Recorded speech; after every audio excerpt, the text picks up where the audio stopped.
John, thank you. The chief law enforcement officer in South Carolina says he has not received any information from federal officials about a potential threat to Governor Henry McMaster.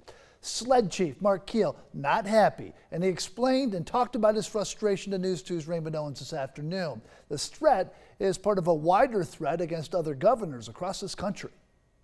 Chief Keel, who is responsible for Governor McMaster's security, told me that there's no excuse for nobody notifying him about a potential plot to harm Governor McMaster.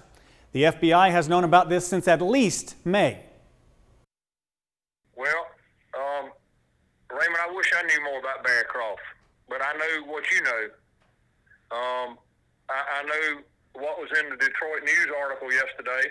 According to the Detroit News, Governor McMaster was targeted by one of the men in a group plotting the kidnapping of Michigan Governor Gretchen Whitmer. Affidavits obtained by the Detroit News say in early May, Barry Croft sent messages alluding to harming McMaster, saying, quote, "Yep, I'm going with sword. I'll be in Columbia, South Carolina on Friday. They say they want their governor in custody." Keel tells me he has been told nothing about this. I'm at a loss. I don't have a good explanation. I don't know how this happened. That's what it's been like. That has to be frustrating. It's maddening. He says there's no excuse for the FBI not informing him. They notified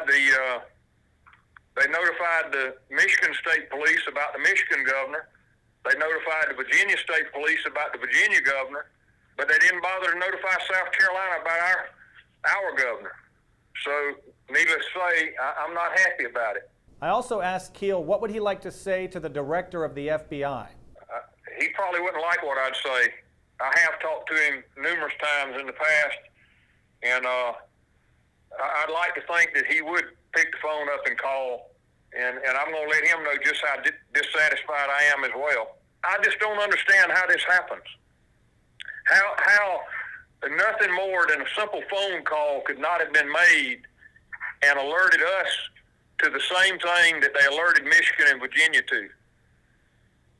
I want an explanation. I want to know why. Now, according to this affidavit, Facebook actually shut Croft's Facebook page down initially. He simply started a new page and continued sending and receiving messages. The FBI tracked that page as well. In the studio, I'm Raymond Owens. Count on 2.